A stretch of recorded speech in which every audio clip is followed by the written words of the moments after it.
A money order is basically cash. Fill it out wrong, and fixing it is a headache. Treat a money order like cash because once it's handed over, it can be hard to recover. That's why the payee line has to match the exact name the receiver can deposit under, and you should write in ink with clear, readable letters. If you write the wrong amount, many places won't correct it. They'll delay payment or make you replace it. Your signature is what makes it valid, and the serial number is what lets you track it later. Step 1 is getting the payee right, because everything else depends on who can legally cash it. Write the payee first so you don't end up holding a signed blank money order. Use the exact legal name, and if it's a bill, use the business name, not an employee's name. Middle initials can matter if the payee uses them on their ID, but only include them if you're sure. Skip nicknames and abbreviations, then double-check every letter before you sign. Next, you identify yourself as the purchaser, so there's a clean paper trail if anything goes wrong. Print your full name and add your current address, because some payees compare that to their records. Fill out the purchaser or from line as the person who bought it, not the person receiving it.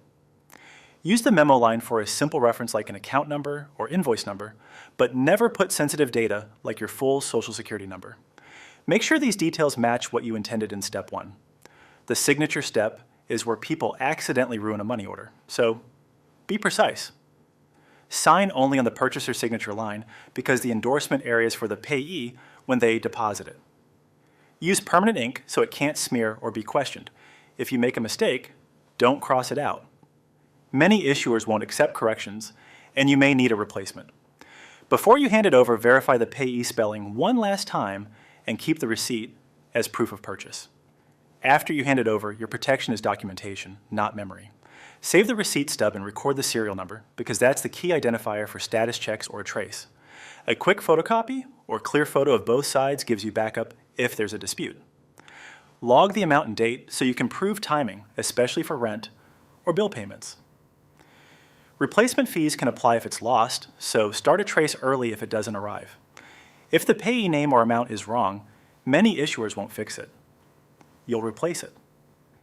BankingHub helps you compare banking options based on how you actually bank and shows the real dollar impact for your balance. Free. Takes 2 minutes, no login or credit check. Links into the description.